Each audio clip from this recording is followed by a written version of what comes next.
Hello, I'm Matt Everitt. Welcome to Christie's here in London for a remarkable snapshot at a remarkable auction. This is the David Gilmour Guitar Collection, a staggering collection of instruments from David Gilmour, the songwriter, guitarist and singer with Pink Floyd, from his own personal collection. He's auctioning off these guitars for charity, and so we thought we'd give you a bit of a snapshot of what's going to be up for sale. And we have here, helping me, guitar expert Kerry Keane. How are you? Very good, thank you. It makes sense to start with perhaps the most iconic guitar in the collection, and certainly one of the most important electric guitars in the whole of the popular music and rock world. I think that's fair to say. I think it's very fair to say, no, without a doubt. This is what is known as the Black Strat. It's a 1969 Fender Stratocaster.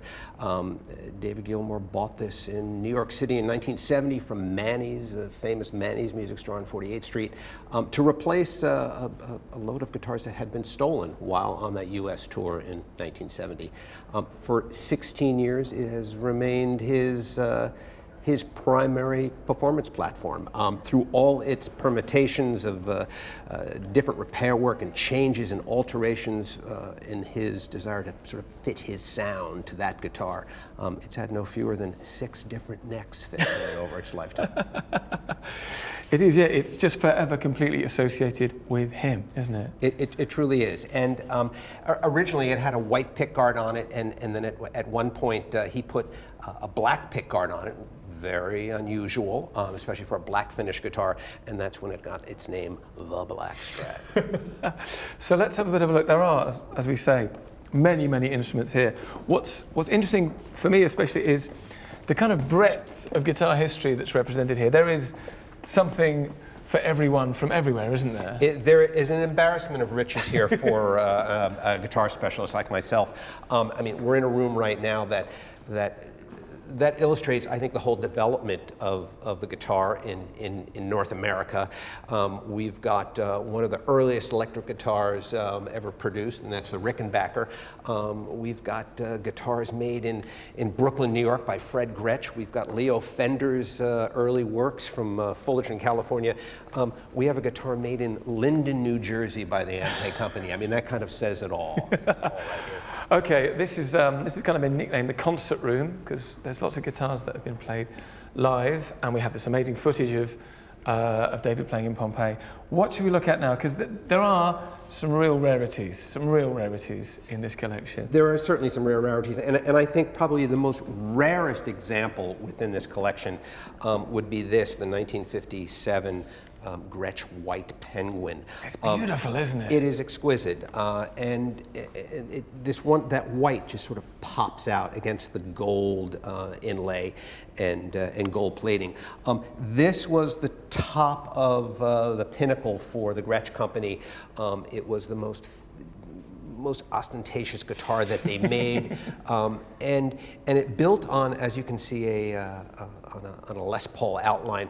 Though Fred Gretsch did a few different things with this instrument as opposed to the Les Paul. Most notably, the Gretsch Company made drums. Yeah. And drums often have that sparkle finish on the outside, that plastic that's wrapped around the pot. And here, to decorate his guitars, he went down into the drum section and he would have them take this sparkle plastic, and he decorated his guitars with them. And this is very rare. Very rare. Of the White Penguins, no one's quite sure how many were made. Really? Historian Edward Ball says maybe 50, but probably less. As few as that? Yes. Wow, that's pretty special. Yeah, it's a spectacular piece. So this is a project you've been working on for about a year, and it's a document of David's musical life, isn't it? It is, without a doubt. I think this becomes the sort of physical embodiment of David Gilmour's performance career, and a career that's still very vibrant and still very much happening to this day. He's a great lover of guitar, great lover of guitar music, and I think certainly one of the top rock guitarists ever to come down the pike. Yeah, but I mean, in terms of what he'd look for in a guitar. I mean, how would he be? What would he be thinking if he was out to go and buy a new instrument or an old instrument? He was very tactile in his choosing of instruments. It was first how it felt, and then it was tonal quality. Whether it was an electric or it was an acoustic guitar, he would sit down, he'd play the guitar, and how did it resonate in his lap? And then if it was an electric guitar, he'd say, if it sounds good in my lap, before it's plugged in, it's going to be even better when I plug it in. Hence, I think the next guitar that I find most important in this in this collection, which is the red Stratocaster. Yeah, we have a lot of black Strats, but this is another guitar that's associated specifically with him. What makes this special? Why did he keep playing this for so long? In 1985, he retires the black Strat, if I have that date right, and I might have it wrong.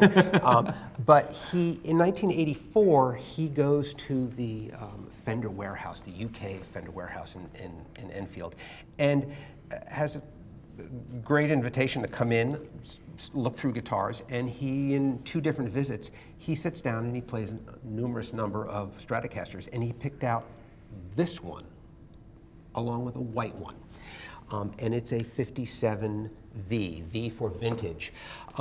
In the mid-'80s, it's when Fender starts looking back to sort of reinvent the great history that they had. Things had sort of deteriorated in quality in the 70s, and Fender designers and the luthiers there said, you know, what were we doing right in 1957? Let's go back and capture the spirit. And this is a wonderful reproduction. Most importantly is the shape of the neck. It has this sort of curved feel to the back. It's often called a V-neck. You only see these in 57. That bleeds over a little bit in 56 and ever so slightly in 58. But 1957 is the sweet year.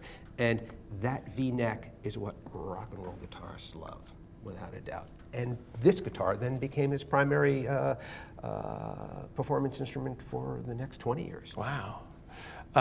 We should say as well, if you come and visit, which you can do, as we say, it's open to the public, it's free for anyone. Just go to christies.com. You can have a go on the black Strat. Not the black Strat, it's a replica. But it's still a cool thing to do. So just go to christies.com.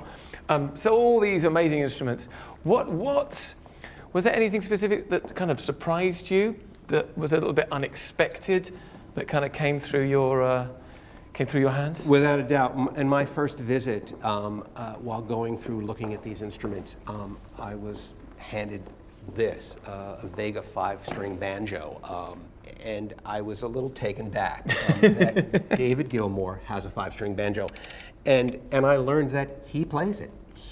As a young boy, as a young teenager, he played a little banjo. He plays mandolin, he plays guitar, he plays piano, he plays saxophone. He's a multi-instrumentalist. And I think him coming from this folk tradition as a young teenager, it only made perfect sense that he played the banjo. Yeah. It's also really interesting to hear when he talks about the guitars.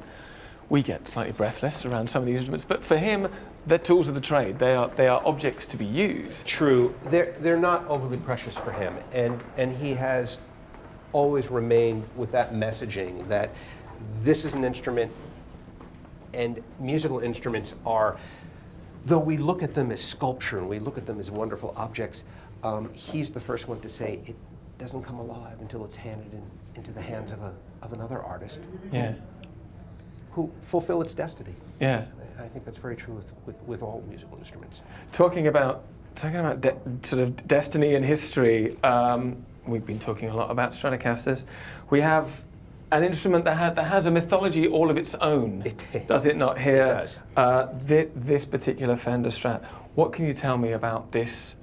It's kind of famous. It's a bit of a rock star of, this and the black Strat. David Gilmour has said that of all the Stratocasters he owns, this one is perfect. He said, it doesn't get any better than this. He has done no alterations to it. It is as he purchased it. And and there is quite a bit of mythology wrapped around this guitar. You know, on closer inspection, first we look, it's got gold plating on it, very fancy. It has a gold anodized pick guard on it.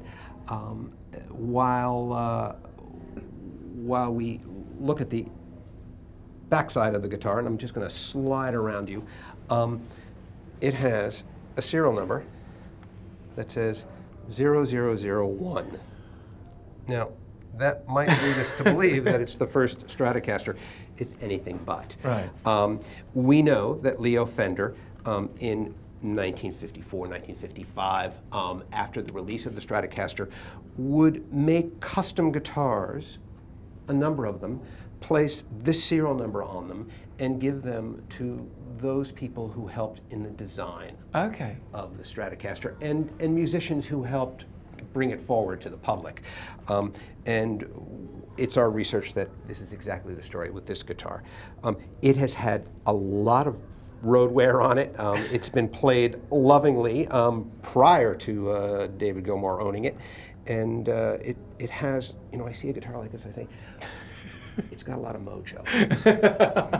It's infused with a lot of music, a lot of performance. Without a doubt. You know. You know, that wonderful sort of James Brown disco chop in the Wall, part 2, that was done on this guitar. That beautiful, kind of almost funk strumming. Yes, exactly. It's fabulous. So if that's, in some ways, as far as David's concerned, that might be the perfect Stratocaster. For him, if we have the yin to the yang, this is a Les Paul. For him, maybe the perfect Les Paul. I think so. You know, I have always said, you know, it's obligatory for all rock guitarists to own a Les Paul. and when Mr. Gilmour purchased this guitar, I believe it was about 1978, he was looking for a Les Paul. He has said, you know, it's always great to play something different, a different feel. It challenges the musician. But Les Pauls are most famous for those made from 1957 onward that have double coil pickups known as the humbucking. Mm-hmm. This is a guitar from 1955, and it has single coil P90s. These wonderful cream colored pickup covers referred to in the parlance of guitar collectors as soap bar pickups. What is extraordinary about this guitar is gold top, which was standard for the Les Paul, but most notably all gold in the back. That's beautiful, isn't it? Yeah, very, very rare. Only a few of these were made. And there's our serial number on the back, 58225. And 5 stood for the last digit of the year, 1955. And it got played and recorded and used. It did, without a doubt. This is the guitar used for the solo on the Wall of the Wall Part 2. And used not only in recording, but extensively on touring and performing. That's a beautiful thing.